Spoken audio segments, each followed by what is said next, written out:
ನಾವು ಒಂದು time video ಮಾಡೋಣ ಅಂತ ಹೇಳಿಬಿಟ್ಟು ಈ ಥರ ಒಂದು ಗ್ರಿಪ್ಟು ಅದು ಏನೋ ಹೇಳಕ್ಕೆ ಬರಲ್ಲ, ಅಲ್ಲಿ ಬರ್ದವ್ರೆ ಓದಕ್ಕೆ ಬರಲ್ಲ, ಫಿಟ್ ಮಾಡಬೇಕು, ಕ್ಯಾಮ್ರಾ ಇಟ್ಕೋಬೇಕು, ಹಂಗೆ ಮಾಡಿ ಆಮೇಲೆ ಫೋನು ಬರುತ್ತೆ ಅಂತ ಹೇಳಿದರು. ಬುಕ್ ಮಾಡಿದ್ವಿ, ಆಗಲೇ ಬಂತು 23ನೇ ತಾರೀಕು. ಸೊ ಇದನ್ನು ಹೇಗೆ ಫಿಟ್ ಮಾಡೋದು ಅಂತ ನಮ್ಗೆ ಗೊತ್ತಾಗಲಿಲ್ಲ. ಅದಕ್ಕೆ ಹೆಲ್ಮೆಟ್ ಅವ್ರ ಹತ್ರ ಒಂದು ಹೊಸ ಹೆಲ್ಮೆಟ್ ತೊಗೊಂಡ್ವಿ ಮಾರೋರ ಹತ್ರ. ಅವರೇ ಫಿಟ್ ಮಾಡಿಕೊಟ್ರು. ಫಿಟ್ ಮಾಡಿ ಏನೋ ಒಂದು ಡೈಲಾಗ್ ಕೊಟ್ಟರು ಅವ್ರು ಹಿಂದಿಯಲ್ಲಿ, ನಮ್ಗೆ ಅರ್ಥನೇ ಆಗಲಿಲ್ಲ. वो अच्छा भी होता है, वो ख़राब भी होता है. ये चीज़ अच्छा भी है और ख़राब भी है. वो ज़्यादा देर बर्दाश्त नहीं करेगा. 2 घंटा 3 घंटा बाद में वो बंद हो जाता है. ಅವ್ರು ಹೇಳಿ ಅವ್ರು ಪಡ್ಕೊಂಡ್ರು. ನಮ್ಮ ದೋಸ್ತಿಗೆ ಹೇಳಿದೆ ಕೂತ್ಕೋಪ ಅಂದೆ, ಕೂತ್ಕೊಂಡ. ಅಲ್ಲಿಂದ ಗಾಡಿ ಸ್ಟಾರ್ಟ್ ಮಾಡಿಕೊಂಡು ಹಿಂಗೆ ಬರುತ್ತೆ ಅಂತ ಸುಮ್ಮನೆ ಒಂದು ಟ್ರಯಲ್ ಥರ ವಿಡಿಯೋ ಮಾಡಿದ್ವಿ. ಹೇಗೆ ಬರುತ್ತೆ ಅಂತ ನೋಡೋಣ ಅಂತ ಹೇಳ್ಬಿಟ್ಟು ಹಾಗೆ ಗಾಡಿ ಮೂವ್ ಮಾಡ್ಕೊಂಡು ಬಂದೆ. ನನಗೆ ಯಾಕೋ ಒಂಥರ ಬೇಜಾರಾಯಿತು, ಯಾಕೋ ಹೆಲ್ಮೆಟ್ ತಳಕ್ಕೆ ಎಳೀತಾಯಿತ್ತು, ಹಾಗೆ ವೀಡಿಯೋ ಜರ ಬ್ಲರ್ ಆಗ್ತಾಯಿತ್ತು. ಫಸ್ಟ್ ಟೈಮ್ ಅಲ್ವಾ ಅಂದ್ಕೊಂಡು ಸುಮ್ಮನೆ ಬಂದೆ.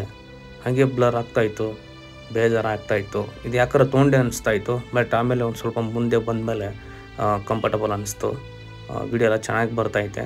ಐಫೋನು ಇದೇ ಫಸ್ಟ್ ವೀಡಿಯೋ, ಎಲ್ಲರೂ ಹಿಂಗೆ ನೋಡ್ತಾಯಿದ್ರು. ಹಾಗೆ ನನಗೂ ಒಂಥರ ಮುಜುಗರ ಅನ್ನಿಸ್ತು. ಫಸ್ಟ್ ಟೈಮ್ ವೀಡಿಯೋ ಮಾಡ್ತಾಯಿದ್ದೀನಿ ಈ ಥರ ಅಂತ. ಶಾರ್ಟ್ ಮೂವಿ ಮಾಡ್ತಾಯಿದ್ದೆ, ಯಾಕೋ ಬೇಜಾರಾಯಿತು.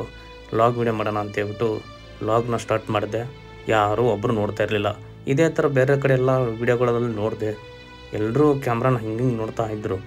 ಬಟ್ ನನಗೆ ಯಾಕೆ ನೋಡ್ತಾ ಇಲ್ಲ ಅಂತ ಅಂದ್ಕೊಂಡೆ. ಅವಾಗ ನನಗೆ ಗೊತ್ತಾಯಿತು, ಎಲ್ಲರೂ ಆ ಕಡೆ ಹೋಗ್ತಾಯಿದ್ದಾರೆ, ಅವ್ರ ಹಿಂದೆ ನಾನು ಹೋಗ್ತಾಯಿದ್ದೀನಿ, ಅಪೋಸಿಟ್ ನಾನು ಹೋಗ್ತಾ ಇಲ್ಲ, ಅದಕ್ಕೆ ಅವ್ರು ನೋಡ್ತಾ ಇಲ್ಲ ಅಂತ ಸುಮ್ಮನೆ ಹೋಗ್ತಾಯಿದ್ದೆ. ಹಂಪ್ಸ್ ಬಂತು, ಬ್ರೇಕ್ ಮಾಡಿದೆ, ಹಾಗೆ ಸ್ವಲ್ಪ ಮೂವ್ ಆಗ್ತಾಯಿದ್ದೆ. ಇದೇ ಕಂಡ್ರೆ ನಮ್ಮ ಏರಿಯಾ ಹೆಬ್ಬಗುಡಿ. ಇಲ್ಲೇ ನಾವು ಸ್ಟಾರ್ಟಿಂಗ್ ಬಂದಿದ್ದು, ಇಲ್ಲೇ ನಾವು ದುಡಿಮೆ ಮಾಡಿದ್ದು, ಇಲ್ಲೇ ಗೇದಿದ್ದು. ಬಟ್ ಗೇದಿದ್ದು ಮತ್ತು ಬೇರೆ ಥರ ಏನು ತಿಳ್ಕೊಬೇಡಿ. ಹಾಗೆ ಹೋಗ್ತಾ ಹೋದ್ವಿ. ಅಣ್ಣ ಸೈಡ್ ಕೊಡಲಿಲ್ಲ, ಅವ್ರ ಪಡಿಗೆ ಅವ್ರು ಹೋದ್ರು, ನನ್ನ ಪಡಿ ನಾನು ಬಂದೆ. ಮನೆ ಹತ್ರ ಬರ್ತಿದ್ದ ನನಗೆ ದೇವಸ್ಥಾನ. ಆ ದೇವ್ರಿಗೆಲ್ಲರೂ ನೀವು ಕೈ ಮುಗಿರಿ, ಮರಮ್ಮ ಪವರ್ಫುಲ್ಲು, ಒಳ್ಳೇದು ಮಾಡಿ ಎಲ್ರಿಗೂ. ನನ್ನ ವಿಡಿಯೋ ನೋಡೋದಕ್ಕೆ ಎಲ್ರಿಗೂ ಥ್ಯಾಂಕ್ಸ್ ಫಾರ್ 1 ಸೆಕೆಂಡ್. ಬಾಯ್, ಮತ್ತೆ ಸಿಗೋಣ ಇನ್ನೊಂದು ವಿಡಿಯೋ ಮುಖಾಂತರ.